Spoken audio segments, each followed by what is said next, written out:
नहीं है, sanitary pad वगैरह की जो इस्तेमाल होनी चाहिए वो भी यहाँ पर कोई व्यवस्था सरकार की तरफ से नहीं की गई है। दूसरा, बच्चों ने बताया लाइट जाने के बाद जो पंखे हैं वो बंद हो जाते हैं, कूलर एसी वगैरह की यहाँ पर कोई व्यवस्था नहीं है। जो किताबें हैं उसकी समस्याएं बताइए। कुछ किताबें हैं, सिर्फ सीटिंग की व्यवस्था कर देने से लाइब्रेरी की व्यवस्था नहीं होती है। कंप्यूटर की, वाईफाई की कोई व्यवस्था नहीं है। सीसीटीवी कैमरे की कोई व्यवस्था नहीं है। पीने के लिए जो ठंडे पानी की जो समस्या इन्होंने बताई। नमस्कार, मैं धीरज शर्मा भारत जागरण में आपका स्वागत करता हूं। इस समय हम पटौदी में मौजूद हैं और पटौदी की जो लाइब्रेरी है यहाँ पर हम मौजूद है। दूर दूर के जो आसपास के गाँव के जो बच्चे हैं पढ़ाई के लिए यहाँ पर आते हैं। क्या कुछ यहाँ पर अव्यवस्थाएं हैं, क्या कुछ इन बच्चों को, स्टूडेंट को समस्याएं हो रही हैं, उन सब के बारे में इन स्टूडेंट से हम बात करेंगे और शासन प्रशासन से मांग करेंगे कि इनकी जो समस्याएं हैं, इन भारत का जो भविष्य है, इनकी जो समस्याएं हैं उनको दूर किया जाए। तो चलिए एक बार बच्चों से बात करते हैं। उसके अलावा जो पार्षद है मोहित जी, हम उससे भी बात करेंगे क्या कुछ उनका कहना है। आप इस लाइब्रेरी में पढ़ने के लिए आते हैं? Yes sir. क्या कुछ आप कहना चाहोगे? सर मैं कहना चाहूँगी आजकल इतनी जो गर्मी हो रही है उसके लिए सर यहाँ पर कोई व्यवस्था नहीं है। जैसे सर एसी नहीं है, उसके लिए सर जो थोड़ी बहुत सर आजकल जो टेम्परेचर वो 45 के आसपास जा रहा है, तो सर इतनी गर्मी में बच्चों का पढ़ना बहुत मुश्किल हो रहा है। ठीक है, आप एसी वगैरह की कह रहे हैं, तो बिल्कुल थोड़ा सा कुछ एसी या कूलर की व्यवस्था हो। लेकिन लाइट जाने के बाद क्या पंखे वगैरह काम करते हैं? लाइट जाने के बाद सर यहाँ पर सिर्फ 2 ही ऐसे पंखे जो सर काम करते हैं, लेकिन उनसे भी सर कुछ वो नहीं होता फ़र्क। ओके, 2 पंखे हैं, वो इन्वर्टर वगैरह से कनेक्टेड हैं। बाकी पंखे बंद हो जाते हैं और जब बच्चों की संख्या ज़्यादा हो जाती है तो गर्मी बहुत ज़्यादा बढ़ जाती है। जो और हैं, हाँ जी सर, यहाँ पे ना तो कैमरे है, सीसीटीवी। कल को कुछ हो जाए तो स्टूडेंट्स का नाम आते, फिर कैमरे बहुत ज़रूरी है। समस्या है वो भी काफ़ी बड़ी समस्या इन्होंने बताई है। और शौचालय वगैरह की कैसी व्यवस्था है? शौचालय सर बहुत गंदा हाल है। बहुत गंदा हाल है, जी हाँ बिल्कुल। जब शौचालय का दरवाज़ा मैंने खोला तो यहाँ पर खड़े होना मुश्किल था, क्योंकि पानी नहीं है, और पानी नहीं है तो जाहिर सी बात है बदबू भी आएगी और गंदगी भी फैलेगी। बेसिक रिक्वायरमेंट्स जो होनी चाहिए, लाइक अभी सब कुछ ऑनलाइन बढ़ा हुआ है, तो वाईफाई या ये चीज़ें तो इतनी मिनिमम गवर्नमेंट को प्रोवाइड करानी चाहिए। वाईफाई नहीं है यहाँ पर? नहीं। ओके, कंप्यूटर वगैरह?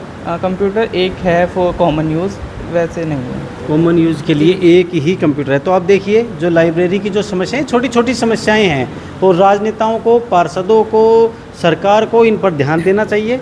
शासन प्रशासन से हम यही उम्मीद करेंगे जो ये बच्चे हैं पढ़ने के लिए यहाँ पर आते हैं, इनकी जो मूलभूत सुविधाएं हैं एक लाइब्रेरी में जो होनी चाहिए वो होनी चाहिए। जी, क्या नाम है आपका और क्या समस्या है? मेरा नाम रितु है। यहाँ पे है क्या? यहाँ पे कुछ भी नहीं है ना। यहाँ पे पानी है ना, यहाँ पे लाइट है ना, कैमरास भी नहीं लगे हुए हैं यहाँ पे, कंप्यूटर भी नहीं है, कुछ नहीं है यहाँ पे। वॉशरूम जाते हैं, साफ़ सफाई नहीं रहती यहाँ पे, कुछ नहीं है। ओके, ठीक है जी। सर मतलब लाइब्रेरी में सीटिंग के लिए अच्छा है, लेकिन बैठने के लिए सीट सिर्फ और सिर्फ सीट ही काफ़ी नहीं होती है। वॉशरूम जाने से पहले 4 बार सोचना पड़ता है। अगर जाएंगे तो प्रॉब्लम्स होने की बहुत सारी संभावना होती है, तो उसके लिए अच्छे से वो होना चाहिए। और कैमरास भी लगवाने चाहिए, तो क्योंकि अगर कुछ भी होता है तो उसकी रिस्पॉन्सिबिलिटी कौन लेगा? तो बच्चों के ऊपर बात आएगी। है वहाँ पर भी सैनिटरी पैड वगैरह का सरकार ने इधर ऐसा कुछ भी नहीं है। अगर किसी को प्रॉब्लम है तो वो अपने बल किस तरह से समस्याएं हैं? लाइब्रेरी है और बच्चे। वैष्णवी। हाँ जी, क्या समस्या है यहाँ पर? सर यहाँ पे अलमारी तो है पर बुक्स नहीं है। बुक्स के लिए और बिल्कुल ही नहीं है या कुछ बुक्स हैं? कुछ बुक्स हैं पर जो आप लोग ज़्यादातर जो पढ़ते हैं वो नहीं है, जो ज़्यादा तैयारी करते हैं। जी, मेरे को जो यहाँ पे मेजर प्रॉब्लम है वो वॉशरूम की है। उसमें जो वाटर टैप है जिसमें हैंड वॉश करते हैं, उसमें 1 महीने से पानी नहीं आ रहा, और जो वॉशरूम के अंदर जो लगी हुई है फिर वहाँ से हैंड वॉश करना पड़ता है या नीचे जाना पड़ता है। और एक प्रॉब्लम ये है कि लाइट चली जाती है तो इनमें से बहुत गंदी स्मेल आने लगती है यहाँ पे, और बैठना भी मुश्किल हो जाता है। और एक ये है कि नीचे जो वाटर कूलर है वो एक ही है, उसमें जो ये आधार सेंटर भी है, क्योंकि ये नीचे तो सारे वो लोग भी पानी पीते हैं, ठीक है। और उसके अलावा बाहर से भी लोग यहाँ से कैंपर भर भर के ले जाते हैं, और प्लस ये लाइब्रेरी के स्टूडेंट्स भी वहाँ पे पानी पीते हैं। तो एक भी मतलब कभी भी ठंडा पानी तो मिलता ही नहीं है, प्लस पानी भी ख़त्म हो जाता है उसमें। और बहुत बोलने के बाद भी फ़िल्टर भी अब चेंज करवाया, नहीं तो बहुत ही गंदा पानी आ रहा था पहले तो वो भी एक मेजर प्रॉब्लम है। और बुक्स लॉकर्स भी अलॉटेड नहीं है, हमें बैग में सामान भर भर के लाना पड़ता है। लॉकर हो तो हम यहाँ पे अपनी बुक्स रख के जा सकते हैं ताकि नेक्स्ट डे हम आके पढ़ सकें। मोहित जी, आपने देखा किस तरह से लाइब्रेरी में हम मौजूद हैं और बच्चों ने बहुत सारी समस्याएं आपको बताई हैं। आप जो पार्षद प्रतिनिधि हैं, क्या कुछ इस समस्याओं के बारे में कहना चाहेंगे? समस्या काफ़ी ज़्यादा जो इसमें लाइब्रेरी में समस्या और बहुत पहले से है।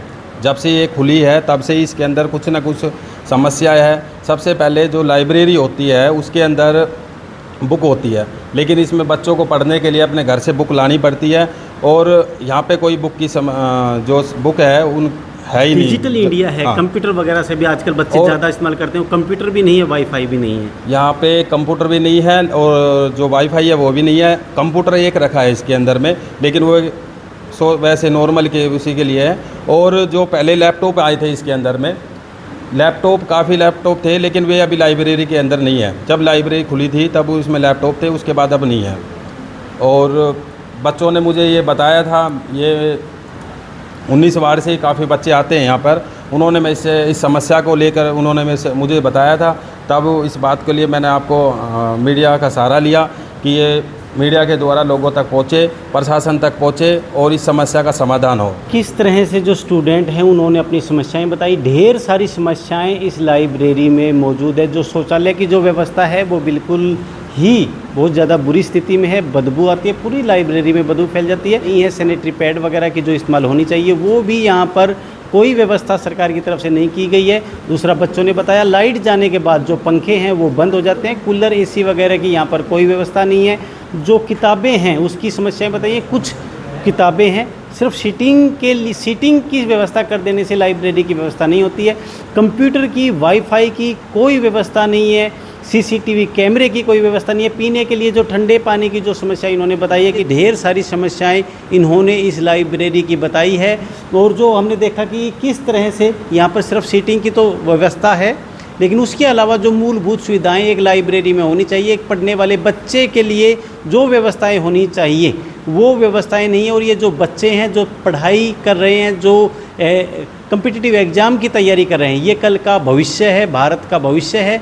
और इस तरह से इतनी मुश्किल परिस्थितियों में एक स्टूडेंट के जीवन में अगर मुश्किल परिस्थितियां हों तो वो ठीक है, संघर्ष करने की उसको आदत पड़ती है, लेकिन अगर मूलभूत सुविधाएं ना हो तो कहीं ना कहीं जो उसका गोल है वो उससे अचीव नहीं कर पाता। कहीं ना कहीं वो उससे दूरी उसकी कहीं ना कहीं बढ़ जाती है। तो आपने देखा पटौदी में हम मौजूद हैं, किस तरह की यहाँ की लाइब्रेरी की व्यवस्थाएं हैं।